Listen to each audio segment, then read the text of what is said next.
Mpendwa mfuatiliaji wa masomo yangu, ninakukaribisha kwa mara nyingine katika somo letu zuri ambalo tumekwisha kulianza, nalo linasema kushindana kwetu si juu ya damu na nyama. Katika utangulizi nilikwambia kwamba katika vita yetu ambayo tunapambana kwa mujibu wa kitabu cha Efeso sura ya 6 na mstari ule wa 12, ambapo mtume Paulo anasema, kwa maana kushindana kwetu si juu ya damu na nyama, bali ni juu ya falme na mamlaka, juu ya wakuu wa giza hili, juu ya majeshi ya pepo wabaya katika ulimwengu wa roho. Na tuliangalia jinsi ambavyo ibilisi shetani anavyofanya kazi katika ulimwengu wa roho kupitia majeshi yake, yani falme, mamlaka, wakuu wa giza, majeshi ya pepo wabaya, ambayo ndio haya ambayo huwa anayatumia kuleta shida, kuleta matatizo, kuleta magonjwa, kuleta vitu vyovyote vile ambavyo ni vibaya, ambavyo vimetokana na shetani. Huwa ana mtandao wake, huwa ana maagenti wake ambao anawatumia kuleta namna mbalimbali ambazo ni sumbufu. Katika somo hili tutaendelea kujifunza kwa kina kutoka katika Biblia jinsi ambavyo anatenda kazi, na niliahidi ya kwamba ili tuweze kuwa na ufahamu mzuri, ufahamu uliokuwa na upana wake, kabla tujaangalia haya majeshi na jinsi tunavyoweza kupambana nayo, hebu tuangalie huyu shetani ni nani na alitoka wapi, ili anapoanza kutumia yale majeshi yake kuleta shida tunakuwa tuna ufahamu unaoelewa. Unajua, ufahamu, maarifa huwa ni moja ya silaha ambayo ni ya muhimu sana katika kuleta ufumbuzi, na ndio maana watu wanaenda shule ili wapate elimu itakayowasaidia kuweza kutatua matatizo yao mbalimbali. Kwa hiyo elimu ni silaha, maarifa ni silaha. Mahali pengine neno la Mungu linasema watu wangu wanapotea kwa kukosa maarifa. Kwa hiyo maarifa haya ambayo ninakuletea ndiyo yatakayoweza kukusaidia kufahamu namna ya kuweza kupambana na huyu adui.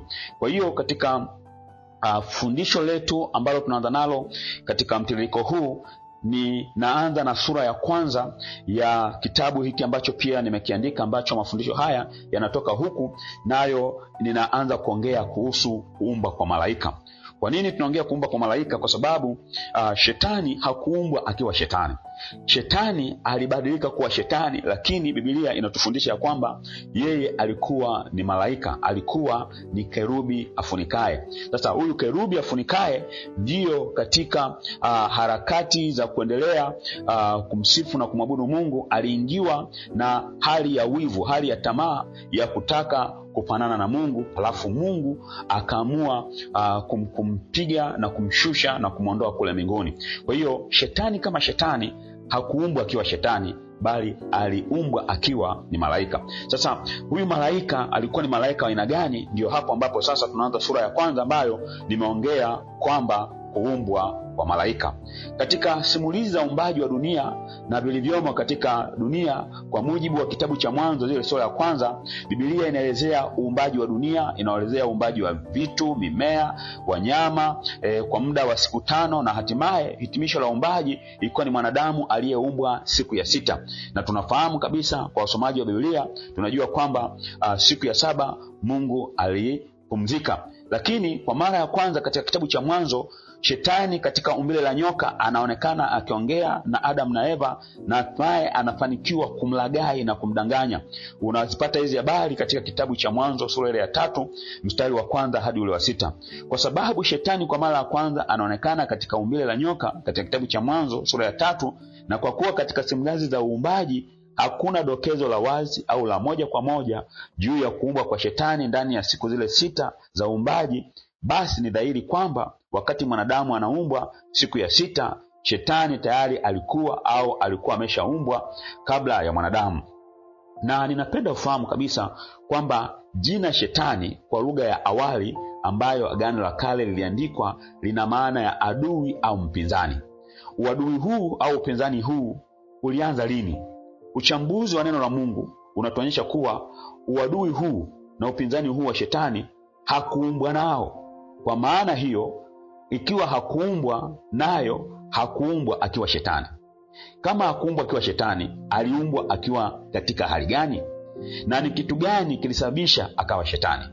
Majibu ya maswali haya yanapatikana kadri tunavyoendelea na ufafanuzi wa maandiko.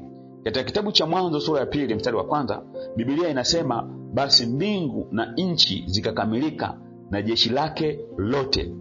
Na jeshi lake lote ina maana gani?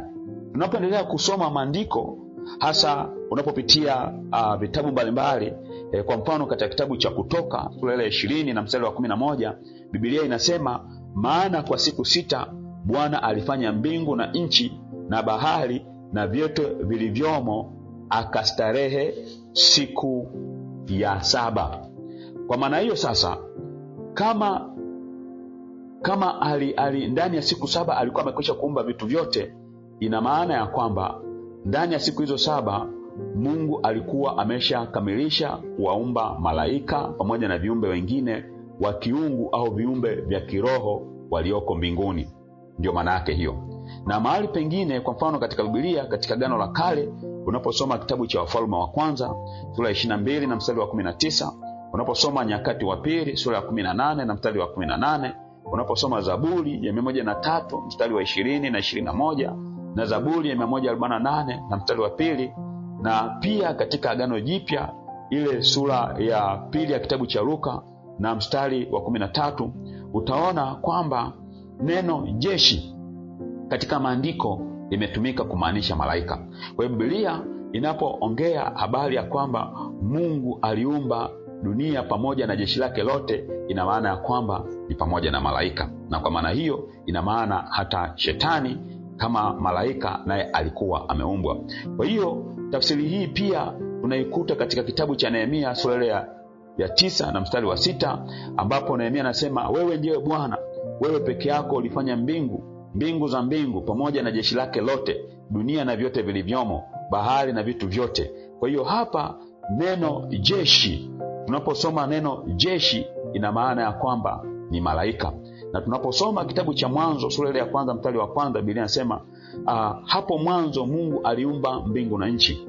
Na kwa maana hiyo sasa, kwa kuwa kila kitu kiliumbwa siku ya kwanza hadi siku ya 6, basi katika mstari huu wa kwanza anaposema hapo mwanzo Mungu aliumba mbingu na nchi, ina maana uumbaji wa malaika na viumbe wote wa kiroho ulikuwa umefanyika, na tayari walikuwa wakifanya makusudi ya Mungu kama alivyowaumba.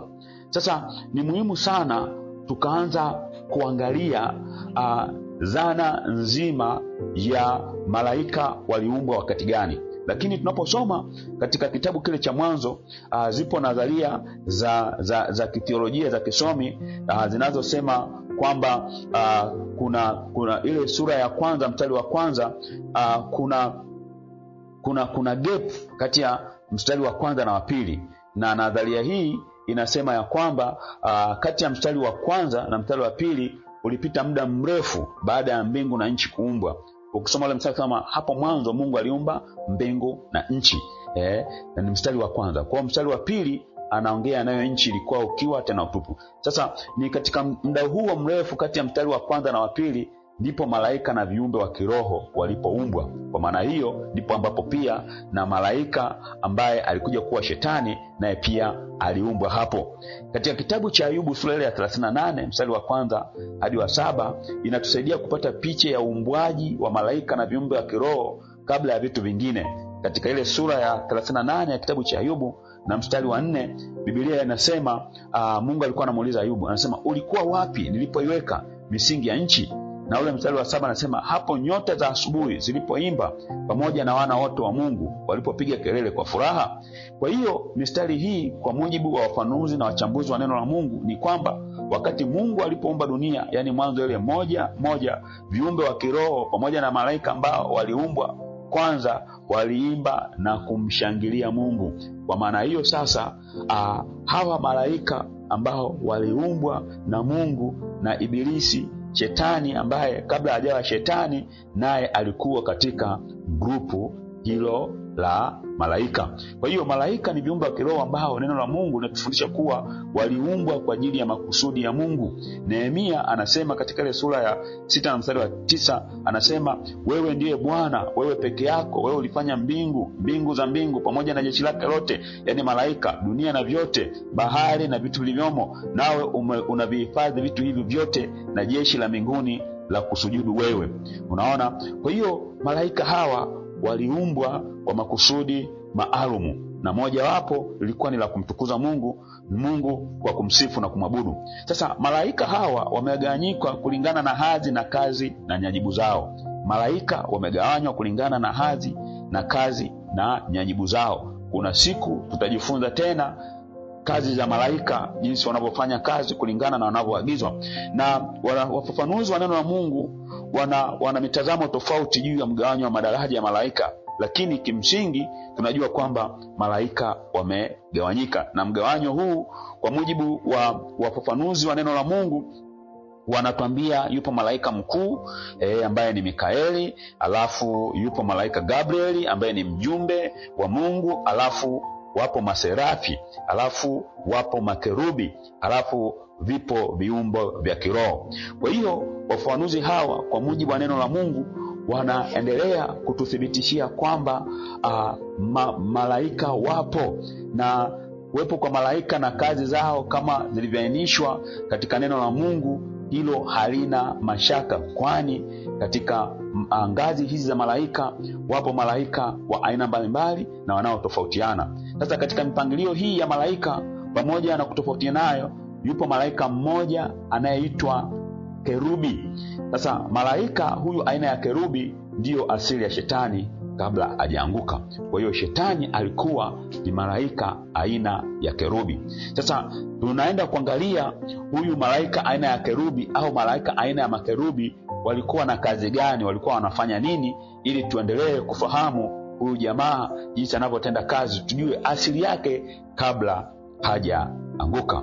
Nikushukuru sana kwa kunifuatilia, kwa kuendelea kujifunza maneno ya Mungu kupitia akaunti zangu hizi za YouTube, Facebook na Instagram. Karibu tuendelee kujifunza katika sura ya pili ya hii kitabu ambacho ninakuletea, kinachoongelea habari ya malaika aina ya kerubi. Mungu akubariki kadri unavyoendelea kusikiliza na kufuatilia somo hili zuri, ili uweze kupata ushindi na uelewa mzuri juu ya neno la Mungu. Ninaitwa mchungaji na mwalimu Isaac Edward Chalo, ni mkufunzi wa Biblia wa muda mrefu, lakini pia ni mchungaji nayepatikana katika kanisa la Tanzania Assemblies of God lililoko Mbweni Mpiji, Dar es Salaam. Ninapatikana kwa namba 0752 8052 76 kwa ajili karibu kwa ajili ya ushauri, kwa ajili ya maombezi, lakini pia kwa ajili ya kuja kuabudu kanisani kwetu hapa Mbweni Mpiji, Dar es Salaam. Mungu akubariki unapojiandaa kufuatilia